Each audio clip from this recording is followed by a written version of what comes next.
Welcome to Music Crush, a new music podcast hosted by Flute New Music Consortium. I'm Elizabeth Robinson. And I'm Nicole Reiner. And announcing FNMC Presents, an album of previous commissions and competition winners performed by members of the Flute New Music Consortium. Repertoire includes works by Sean O'Pevolo, Joseph Hallman, Becca Sims, Cherie Slider, and others. Purchase a copy today. All proceeds go directly to FNMC. Flute New Music Consortium, Inc. is a 501c3 nonprofit organization. Your contributions are tax deductible to the extent allowed by the law. Visit www.flutenewmusicconsortium.com for details. Yoshi Weinberg, they, them, is a New York City-based flutist, harpist, and composer. Lauded for their sublime tone and creative interpretation and technical virtuosity by I Care If You Listen, Yoshi is a dedicated performer of contemporary and experimental works. They currently serve as artistic director of New York City-based experimental music collective Infrasound and are a founding member and flutist for Apply Triangle, Infrasound, and Knox Trio. As a composer, Yoshi's works have been described as a stunning compositional display of polyphony and texture and transcendent, emotional, and intimate. Yoshi is currently working towards their DMA in flute performance at the CUNY Graduate Center, studying with Robert Dick. And Elizabeth and I know Yoshi as a finalist for FNMC's Composer Mentorship. Their piece, Some People Are Flowers, was commissioned by FNMC in 2020. Yoshi, thank you for joining us today. Thank you so much for having me. I'm excited to be here. Yeah, it's so good to talk to you again. How's grad school going? Grad school is difficult. The doctorate program at CUNY is notorious for being very academic. So for me, who's like a creative artist, performer through and through, it's going terribly. But Aww. I'm just kidding. It's a lot of different kind of work. So a lot of it is about reading and absorbing literature that's very heavily academic. And I do love writing and I do love all that academic stuff. It's just kind of a different part of my brain that I have to use for the doctorate stuff. So it's exciting, but it's also very, very difficult. Yeah. I remember thinking, I wonder if you feel this way. I remember thinking during my doctorate that music in a doctoral program is sort of like trying to fit a round peg into a square hole or something, right? Like, not that we aren't intellectual and very thoughtful people, because I think every great artist I've talked to really is, but that way of being measured based on what they're doing in the psychology department for their PhD or the math department or something it misses something. It's, like two ships passing in the night that don't quite converge, right? No, that is like kind of what I'm struggling with too, because a lot of the like academic writing that I'm reading has really little, like, first of all, I don't understand the words, like some of the words I'm like, why do you keep using this word? No one uses this word in real life. And then it's like heavy, so it's like I can't understand it. It doesn't seem accessible. And so what I want to write is something that's accessible and easy to read. But I don't know if that's really like academic appropriate for those kinds of sources. And I think a lot of people also are really coming from it, not from a performer's lens, but from a, ethnomusicology or musicology lens or like a theory lens. So that lends itself a bit better to that kind of academic sphere instead of just strictly performance where, our art is like live performance. So that's kind of hard to capture in a essay. Right. Do you have a dissertation type paper or some kind of creative project that you have to work towards? Yeah, so we are required to do a dissertation. There's not really a minimum, but they say roughly 120 pages is the standard. For the performance degree specifically, the ethnomusicologists are writing like 250 page theses. Sure. But mine, I'm focusing on Julius Eastman, the composer, and his the queer embodiment of him performing other people's music, and then how that can kind of be replicated in performing his music. So I'm interested in inspecting some of his performances of like Peter Maxwell Davies' 8 Songs for a Mad King, as well as a controversial performance of John Cage's that he did. where he kind of queered the performance in a way, and then seeing how we can use those kind of mentality while performing his music to kind of create a more authentic performance practice. Wow. Tell me if you want to keep it a secret until we read your dissertation, but how did he manage to queer a cage performance? That sounds so interesting. Yeah, this is actually quite a there are like articles written about it. It was, I believe, 1975 that he and the SEM ensemble, which he performed with regularly during the 70s, was performing his John Cage's songbooks. And the songbooks are very much like a text-based, like just one text that gives you a suggestion for the performance, and then the outcome is chance-based. So the text, I believe, was do a lecture of something that you're knowledgeable about. And Eastman took it to be, I'm going to lecture about the homosexual and describe like homosexual acts to the audience while like basically undressing these two like volunteers, I guess, and making like quite explicit comments about them. And Cage was there at the performance and was noted for the next day when he had an outburst, which was very unlike Cage, was basically yelling, saying like, I gave permission, but that does not give you permission to do anything you want. So that's kind of like a famous quote of his. And part of it, I think, was Eastman, who's so openly homosexual and gay, and Cage, who was quite closeted. I think there was a tension there that Eastman really wanted to kind of dig into, and I think it could have been a dig at Cage a bit, being like, why aren't you so, this is like what a homosexual is, kind of being a little sarcastic about it. And I think that upset Cage a lot, who was very much afraid of, his sexuality getting in the way of people enjoying his music. So, and that's still like an issue a lot of composers and performers nowadays, like how queer can I be, publicly without it like affecting my job. So I think that's a really interesting like conversation to have. Yeah. Wow. Yeah, that's amazing. Oh, the 70s. The 70s. Yeah, I hope it's getting better and better.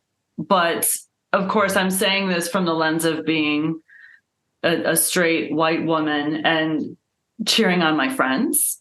Maybe it's a state thing or a regional thing too. It's better in New York right now than it is in anywhere in Wyoming, maybe. But yeah. Do you feel optimistic about this in the future? Do you feel like things are moving quickly enough? I hope so. In the right direction? I mean, just today they announced that they signed the bill for like protecting marriage equality. Right. Which is good, but there's so many people who are against it, which is, also not good. And globally, it's like there's much more acceptance of queer culture. And I mean, it's not to be like, American centric, but like there's a lot of queer pop culture now that wasn't existent like 5 years ago or 10 years ago, called like RuPaul's Drag Race, for instance, as an example. Yeah. Where now that's even got into the mainstream, where people are seeing queer people who are very gender divergent on TV. And that like did not happen really. Or if it did happen, it was more like a look at these freaks. Yeah. Like there was those I remember watching like a show, like one of those talk shows, I forget which one it was, where RuPaul was on and then a bunch of club kids, again like 80s, I think it was in the 80s, and it was basically like, these men dress as women and like look at these men in dresses kind of thing, even though I think some of them were trans women and some of them were not even dressed as women, they were just club kids, so they had like kind of avant-garde looks to them, like Leap Bowery and stuff. And so it's just like, people were seeing them as freaks, just queer people are freaks. But now it's kind of more celebrated and like in the mainstream. So there is a progress there. It's definitely not like equal, like queer people in any small town. It's still, and I come from a small town, so it's like terrifying to be there sometimes. Coming back even to Minnesota is somewhat terrifying. And because it's people look at you like you're a freak. And I'm used to getting looked at like weirdly in New York City because everyone just kind of looks at you weirdly regardless of what you look like, but that's the thing, is like regardless of what you look like, they're like mad at you or hate you. So it's not really discriminatory. It's just like that's how people are. How refreshing. Anchor everywhere. Well, tell us about infrasound, and maybe as part of this answer, or maybe as a separate, side bit. I'm curious about what your role as artistic director entails as well. Sure. So infrasound is definitely my love child. It was co-founded in 2019 during my time at Manhattan School of Music while I was studying in the contemporary performance program. And the class of 2020, my cohort, as I call them, we were very close, and we were all kind of the weirdos, all coming from varied backgrounds, but kind of like didn't have a place in even contemporary music, but just music in general. And we founded this ensemble on the basis of being artists that are supporting other artists and trying to break down what chamber music making is or what an organization can be. So that's kind of what makes it extra special to me. At our core, we're curating concerts and performing experimental music, but we are hopefully expanding into other endeavors like educational outreach for youth and specifically queer youth, and then also doing cross-disciplinary collaborations with visual artists or dancers or poets, etc. And we've done some of that in our concerts in the past. My primary responsibility as artistic director is mostly curating every concert that we do. So finding repertoire, finding the performers, getting the grant money, solidifying venues, like kind of doling out contracts, basically whatever, needs to be done artistically and kind of like somewhat administratively that needs decisions that need to be made. I'm kind of at the top of that. But that being said, I have 5 amazing other admin members that are supporting me and also doing various other things that I have nothing to do with. That helps as well. And we all kind of have talents that balance each other. Like I'm very bad at, remembering dates. And then we have Stephanie, who's amazing at remembering dates and is able to stay on top of things and like also remind us to keep on things, etc. And so it's a very great, and I'm also very like a blunt person, and like Shannon, who's our managing director, they're very good at kind of like mediating conversations and also like being very gentle if there's a problem and like addressing it very gently, while I'm kind of the person who's just like, this is wrong, we need to do this. So it's a good balance to have.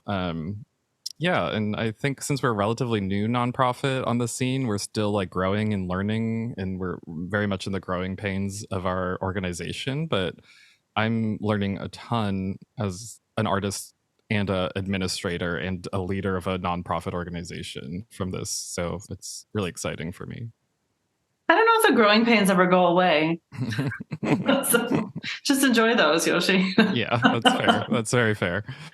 That's a lot. I mean, that's a lot right there that you just listed that you do. In your bio, I also listed that, which I grabbed from your website, that you're a flutist and a harpist, you're in grad school, you're a composer. I feel like I'm probably missing some things.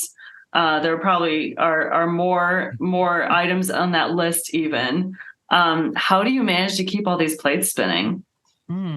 Yes, that's a tough one for me because I feel like I'm never managing and they're always falling and breaking, those plates.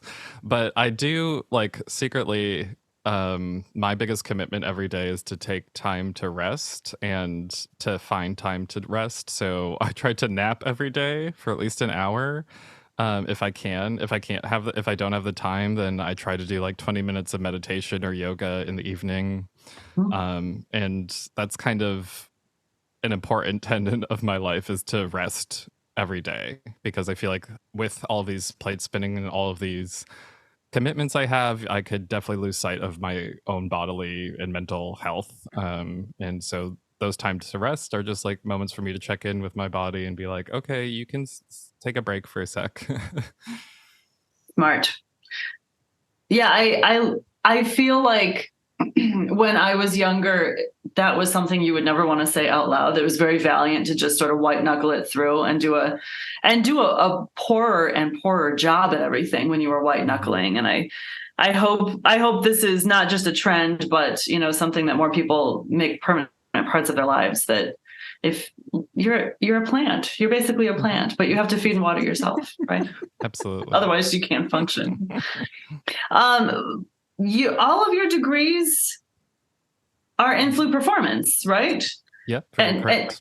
And yet you're doing all these other things. As you have found other hats to wear, are there any skills that have been surprising to you or have been more demanding, more challenging to develop beyond your flute skills? Yeah, part of it is organization. You really have to keep track of all these things. There's so many things to keep track of. I mean, mine is mostly, my organization now is just like iCalendar and like my phone notes. I have so many notes on my phone.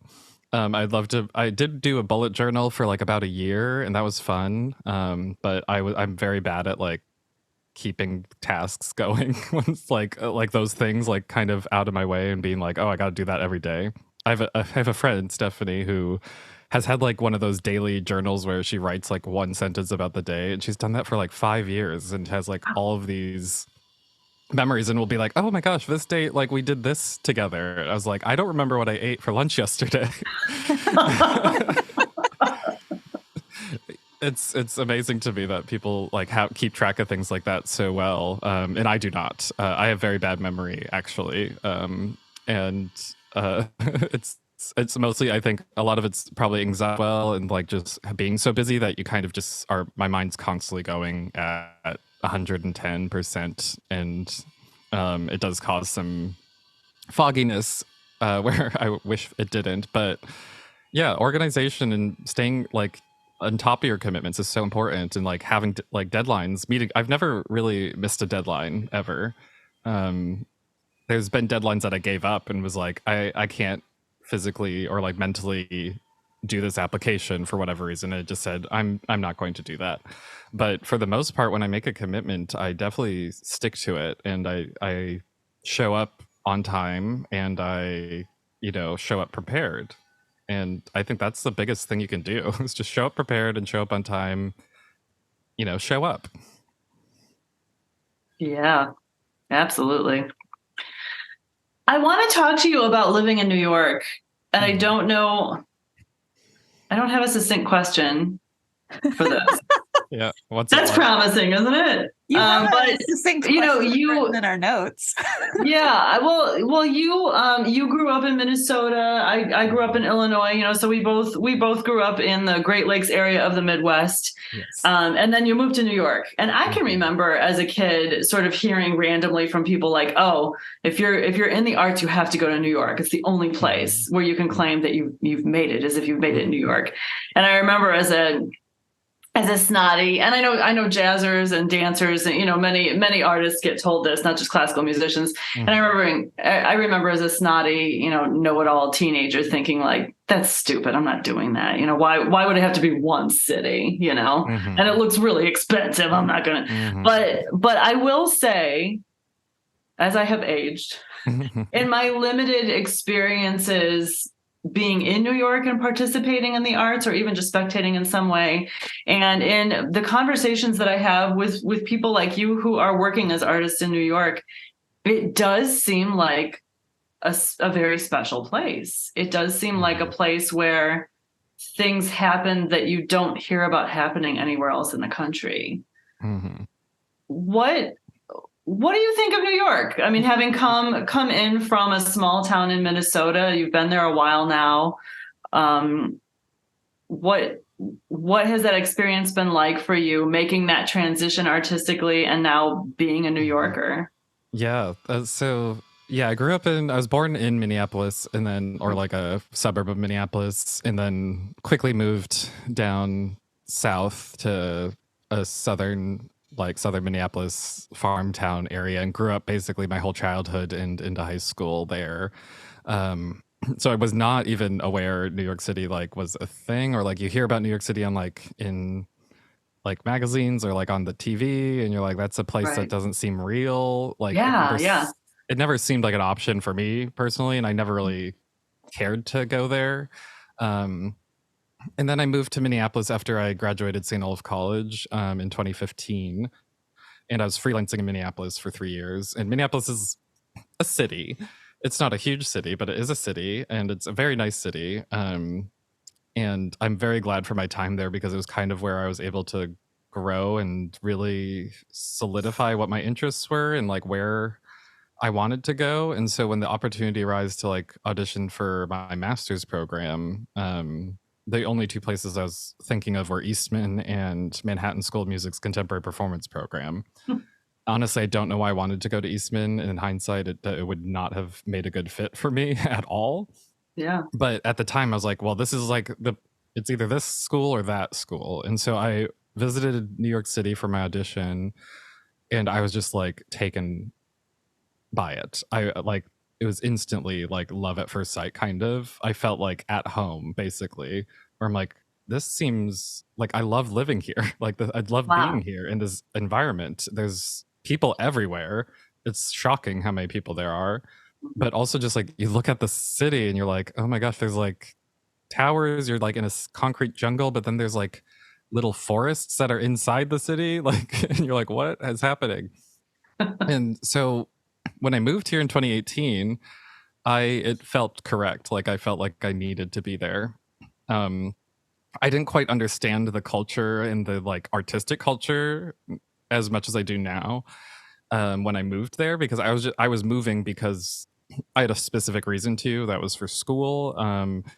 And then also hopefully I didn't know if I was going to stay there after my master's. I really wanted to, but I didn't know if I could make it in the arts, right. as they say, which is, making it, that's a whole other conversation. But the thing about New York City that I've learned and that I've grown to appreciate is that it's extremely competitive. It's like I'm not like the most talented flutist in New York City by any means or by any graph, I don't know. So that makes you work harder. You can't be complacent. You have to be on top of your shit, to be honest, to be recognized or to like do the work that you're doing, because as soon as you slip up, or if not as soon as you slip up, but if you're not up to standard, the New York standard, which is so high, then you are going to get buried and you are not going to get called and you're not going to keep making work for yourself or getting work, because people are like, well, I'm just going to go to the next person on my list, which is a harsh reality. And a lot of people, that's why they leave, is because it's a harsh reality of, I have to keep doing this constantly. Like eventually it works out where people call you because you're doing the good stuff and like you're working really hard, and it boils down to being a hard worker. Because if you're lazy and if you're just like expecting to get work, then people are not going to vie for you. Like people are going to overlook you. I had so many cold call emails I sent to so many conductors and so many chamber people, and just throwing myself out there, basically throwing myself out to anyone, like, please hire me. And most of them just ignore you, and then you don't hear from them ever. And then the one time someone is like, I remember Yoshi emailed me like a year ago saying they wanted to play, and I just need this flutist like right now, so I'm going to call them. And it happens, and then you get that gig, and it's quite you never know. With New York, it's like you never know what's going to happen. Some months my gigs are very little, and so in the other months it's like I'm playing 3 concerts a weekend or 4 concerts a weekend, and it's a lot. So it's a very, it's a very harsh environment to be in, and like it's a very dirty environment to be in. It smells bad. Most places, literally dirty. Literally dirty. Which is part of its charm, but also part of it, like people not. If you want a clean environment where there's very little people and there's like, just beautiful foliage everywhere, that's New York City's not going to be for you. But if you like to be the person who's really just running from one thing to the next, or like being kind of like swept up in the energy of the city, and let that energy drive you, then New York City is definitely a good place to be. Hopefully that answered a question or two. Yeah, that sounds very exciting. I'm sold. Can I move in with you? Yeah, of course. It is. I mean, I think it's a wonderful trait, and it's so necessary. I mean, probably in every field, but I don't know anything except music. But this desire to want to be surrounded by people who are better than you, I think it's crucial. It's crucial for your growth. And you get to hear and there's a huge diversity. Like the New York City new music scene itself is extremely diverse. And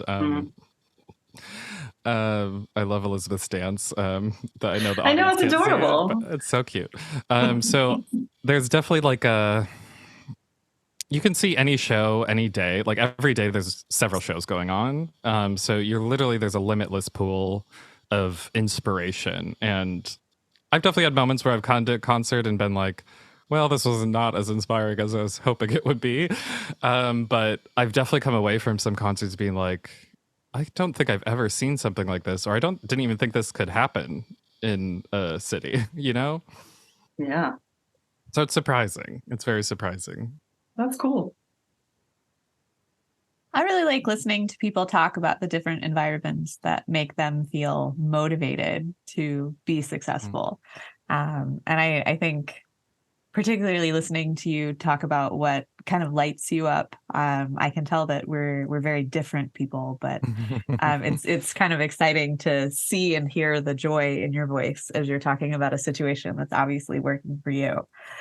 So with that kind of spirit, we wanted to ask, what do you think it takes to be a successful musician today? And you can define success in, whatever way is going to light up your heart and make you happy. But if you could explain sort of your parameters too, that would be really great. Yeah, absolutely. I think Michael kind of hit on this on your last episode that I listened to, that you really have to have multiple hats and you have to have multiple talents, quote unquote.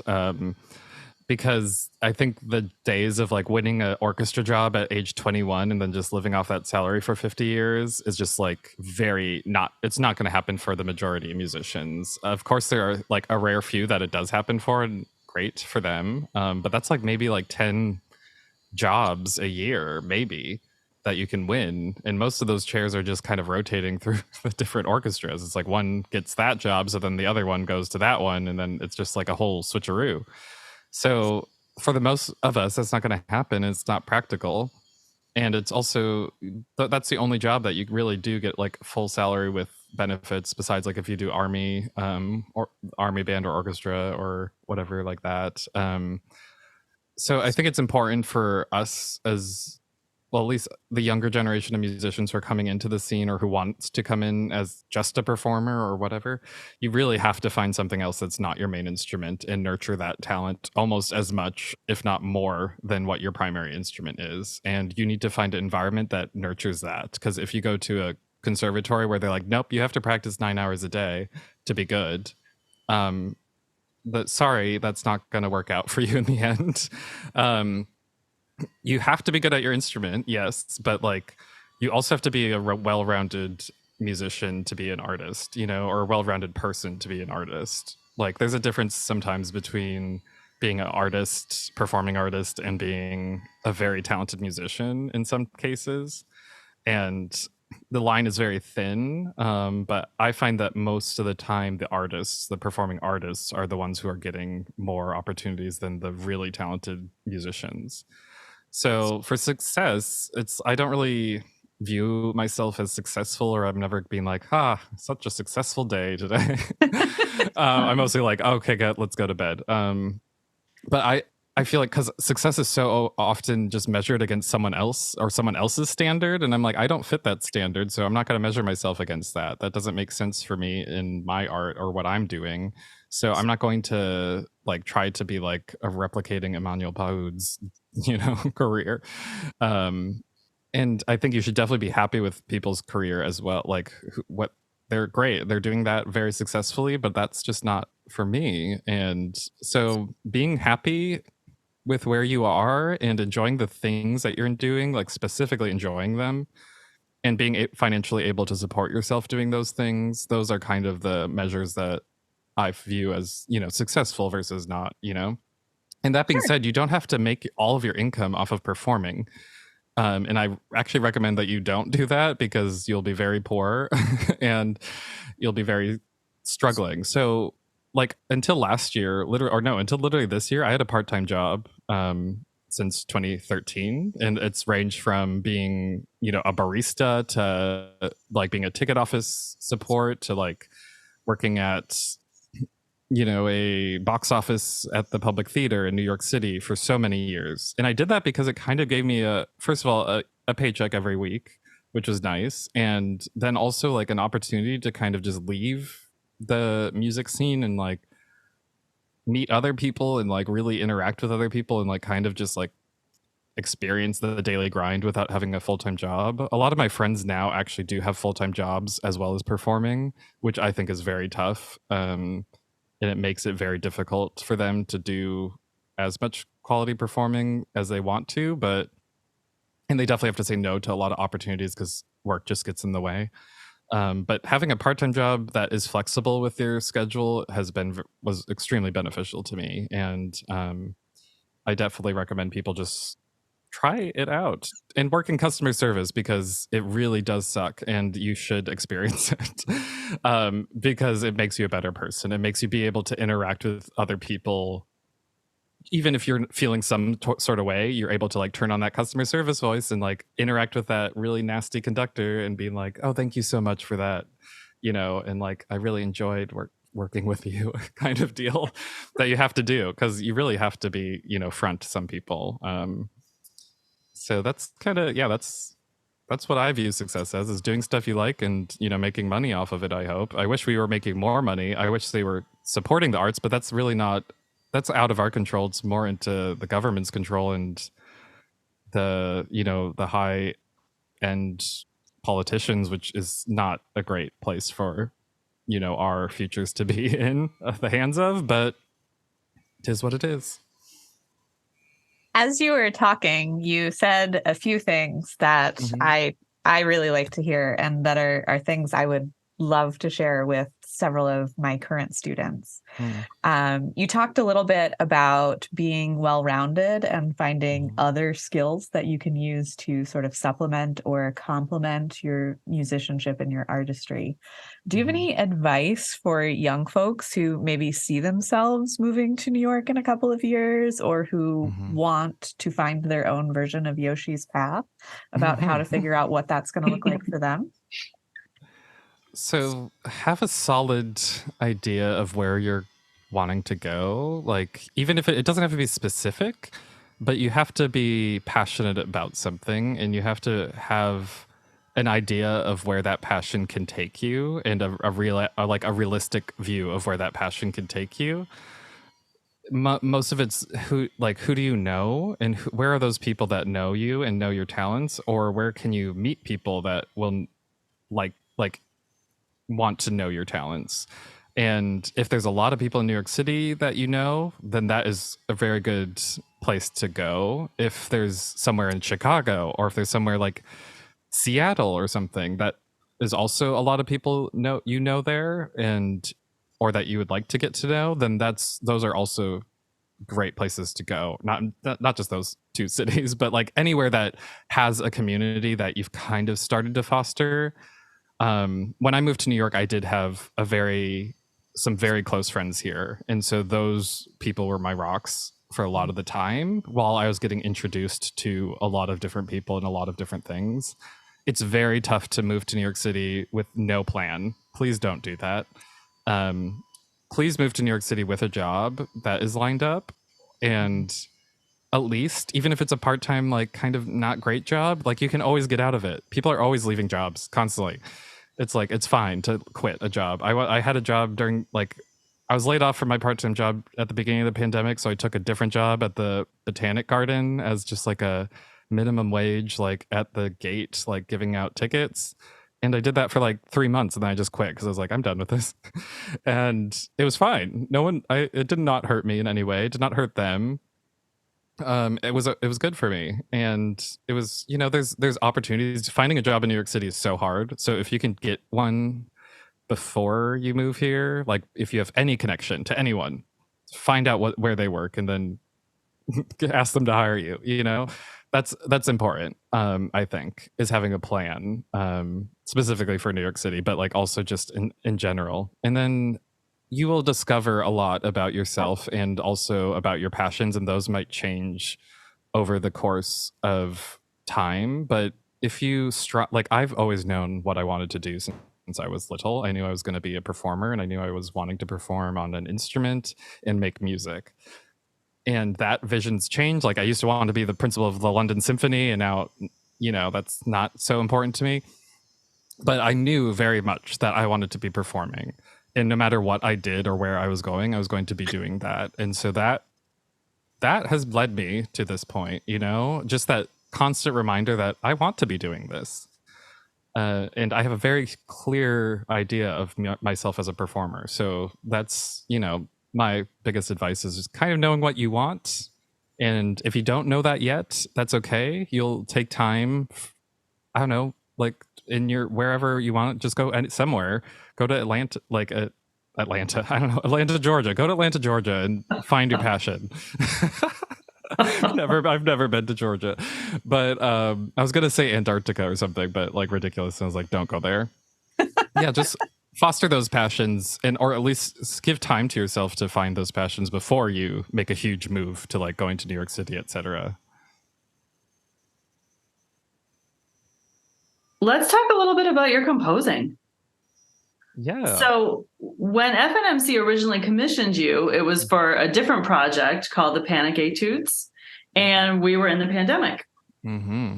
And then when we next heard from you, the resultant solo from this commission was something completely different. It turned out to be this beautiful flute solo called "Some People Are Flowers." Can you tell everybody about the piece? Yes. So the piece I wrote for FNMC was different than the one I submitted on my application, mostly because during the time I was writing, I was really trying to ask myself like what I really needed to be writing at this time. And then writing about my panic disorder was not the thing I needed to be writing, because it was very much bringing up panic and like anxiety around it, because I was trying to be so clinical. I was like, each movement's going to be about a symptom of panic disorders or a panic attack, and I'm going to use one technique. So it was very prescriptive and very like not like me, to be honest. I'm very much a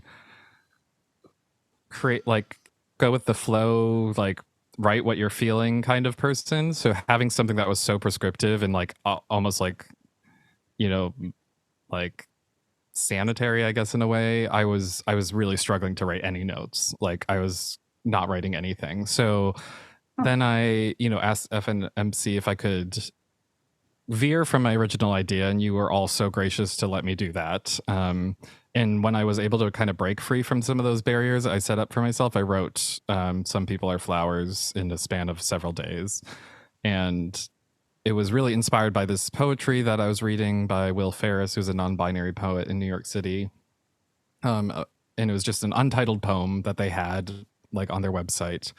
And I also knew I wanted to write the piece for my niece, who's turning 3 in January 1st.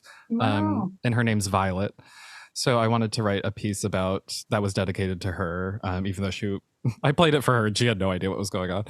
But someday. She does, like, I get texts from my sister that she'll be like, Violet will like see a picture of me and be like, that's Yoshi, they make such beautiful music, how do they do that?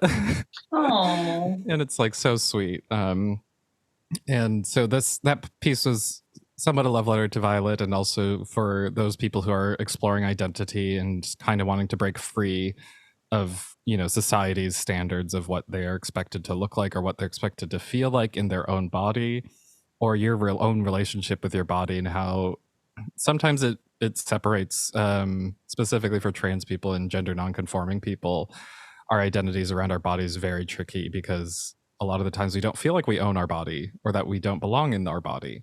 And I've definitely had those feelings quite a bit. So it was, you know, about kind of blossoming into who I am today. You know, it was a little bit about that and a little bit about the struggle as well. So that's where the piece comes from. The Panic Etudes is, I think, a great idea, and I definitely want to write that piece. So if there's any commissioners out there who wants to commission me, feel free. I just think, yeah, there's a time and a place that I'll be able to do that. And I think I really need space to kind of be clinical about that composition, because I really want it.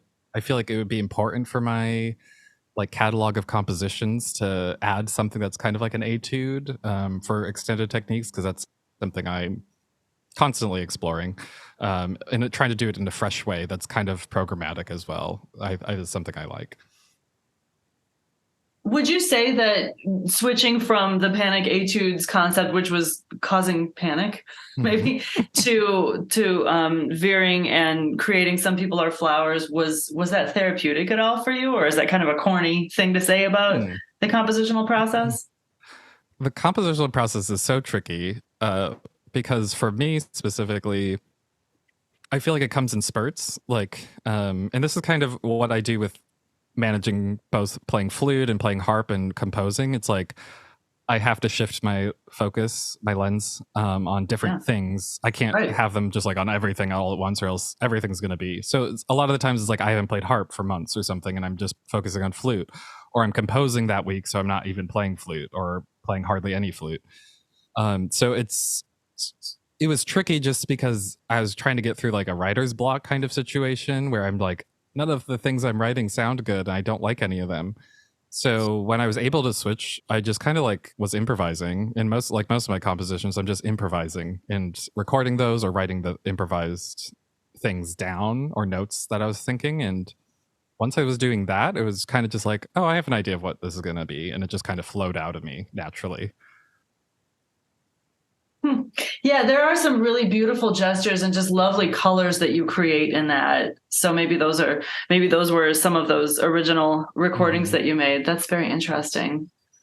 Yeah, just some really special soundscapes, I think, that you create in that piece. It's interesting to me that you put these parameters on yourself, and then, you know, as you were trying to write the panic etudes, and then that was exactly the wrong thing for you at that point. Have you thought about why you might have done that? Or had you ever done that before, you know, sort of experience like, oh, I need to do this in an organized way, and then realize, nope. Or was that a new experience? That's a good question. That's a very good question, Nicole. Thank you. Yeah. I'm thinking of like, sometimes barriers and restraints are very good. Like, I definitely don't like being like, write a piece for oboe and horn that's 2 minutes or something, you know, like, and then I just have, okay, well, or write a piece for any instrument that's 3 minutes. It's like, oh, no prompt at all. So that's why I go to poetry, really, is because that's my structure. And I always structure my pieces around the poem. Like the beginning to the end is, you know, the poem is scattered throughout. So the ending of the poem is the ending of the piece. And that helps me a lot. And maybe that's cheating. I don't know if it's cheating, but it's still like a structure. So I just like other people telling me poetically what that structure is, as opposed to being like, here's like 2 + 2 and you have to make it equal 4, you know? Because there's another piece I worked on that was tied to a poem called The Wasteland by T.S. Eliot. Right. And that poem is, you know, it's ginormous. It's five poems in one. It's about, I don't know, 300. I have the poem right here. It's like 300 and something lines of, no, it's 434 lines of text that I was setting for voice and chamber ensemble. And I'm still not complete with it. I'm trying to set the whole thing, but I had the poem and I had like an analysis of line by line that I wrote out, being like, okay, this text means this, so I'm going to make this compositional choice here. And I did that for the entire like one poem that I did, Burial of the Dead, which is the first one in the series, and kind of made a text version of the score in a way where I like could hear the sounds that I wanted, but that were closely related to the text. And sometimes that was even key signatures, or like he does quotes of music a lot. So he was like, here's a Wagner quote. So I'd have to go into the opera and look for that specific Wagner quote with the text, and then take that melody and just like plop it into the piece. And so there was a lot of that kind of work, which I was really enjoying, actually, because it's kind of like research, and also like, you're just exploring this text world, this poem, and then getting a very intimate look at like what the poem is made out of. So those things do help me. But yeah, having for some reason when the text was like a WebMD article, was not so inspiring. I see. For some reason, Yeah, I want have to be sing- careful. No, go ahead, Oh Elizabeth. gosh. You might have answered this already, but do you have any upcoming projects that you're really excited to share? Yes. Oh my gosh. So my trio Apply Triangle, which is me on flute, and then my friend Tyler Niedermeyer on bass clarinet, and then Jishua Yang, who's a pianist. Again, we all met at MSM. We made this trio to tour. We were on tour in Germany, and we're based like our philosophy is that we use electronics in a way that enhances or changes the way that contemporary chamber music is heard. So at the beginning of the pandemic, we decided to do a call for scores or call for proposals, basically, for people to propose a piece that's written for our 3 instruments and electronics. It required to have electronics, and write for us and we'll all be recording in isolation. So all the parts had to be like recordable by themselves without hearing the other parts. And after we sent out that call, we got like 40 or something proposals, and then we ended up actually getting 35 scores, brand new pieces that are 5 minutes each, because we had a cap of 5 minutes on each piece. So we have these 35 new works that we are nearly done recording now, 2.5 years later, almost 3 years later, that we recorded all independently. None of it, we've never been in the same room for any of the pieces, even though now we can be, but like that's kind of broke the whole idea of the piece. So we're releasing it as a triple album, so 3 different volumes, and the title is called Oxalis triangularis, which is a plant that I own that's purple and has the word triangle in it. So Apply Triangle was like, yeah, let's do that. And so the cover of our piece, and we commissioned an artist for the cover of the album, that they do this beautiful like kind of weaving texture of basically like they print out very high def pictures and then cut them up, and then there's pictures of like us, each of us, we each get a feature on the album, and then the Oxalis triangularis plant, a picture of that are all cut up and then emerged into one like beautiful artwork. So we're releasing it on this record company that my friend is involved with called Semantics, which is spelled CMNTX, I believe. It's difficult to spell, but it's hopefully going to be released early 2023, and I'm very excited about it because it's been so long that we've been working on it, and it's finally coming out in 35 world premieres basically at the same time. So it was a lot of work, and I'm really excited to just hear the end product and get everyone's opinion. So I'll send you all a copy. Oh, cool. Yeah, Ooh, please. love that. Well, this is a question we always like to ask at the end of our interviews, Yoshi. What are 3 pieces of music you're listening to right now? To be honest, oh gosh, I usually don't listen to music when I don't have to, unless it's something very, very familiar. So I'm a big Joanna Newsom fan. I don't know if you know this artist. She's a harpist and a singer-songwriter, and one of my biggest influences in my music making. And I'm trying to arrange one of her songs called Colleen. And it's basically like a retelling of the like half woman, half whale. It's kind of not a mermaid, but like there's another Selkie, a story of a Selkie. That's what she's telling through the perspective of the Selkie, who forgets. She gets onto land, and they like somehow change her into a woman, and they make her do woman things like go like farming and cooking, and like she just was so bad at everything because she kept overwatering everything, and like she had baleen tied around her waist, and then they kept saying like, remember that you're actually like not a woman, you're a Selkie. And so that's kind of the whole premise of the piece. But it's a very folk, like like indie bluegrass kind of style. So I definitely recommend it. There's a YouTube that I can send you. And then also Mary Magdalene by FKA Twigs, which is the Cellophane album is incredible. And then also Bjork's new album Fossora, which there's the mushroom song on it called Mycelia, which is just like a sampled voice, her sampled voice, and it's just like the best. It's like 3 minutes of just like joy. I don't know. It's like Mushroom Song. So it's like, how could you not love that? So those are the things I've been listening to. I like that variety. Yeah. And another Bjork reference. I love Bjork. And actually, Michael and I have almost the exact same music taste. Like whenever I brought up like, oh, have you listened to this person? They were always like, yes. Here's 4 more albums by them. And I'm like, wow. So, and I have very obscure musical taste as well. So it was funny to realize we listen to the same things a lot. Yeah. Well, Yoshi, thank you so much for joining us today. It was such a great pleasure getting to talk to you. Thank you both. And thank you so much, FNMC, and for existing, and for Elizabeth and Nicole for commissioning me in the first place. So I got to get to know these people who are so far away and that I haven't had the opportunity to actually meet in person, which I hope will change very soon. Who knows? Thank you for joining us for another episode of Music Crush. You can subscribe wherever you get your podcasts. You can also support the podcast, read show notes, and learn more about FNMC by visiting www.flutenewmusicconsortium.com.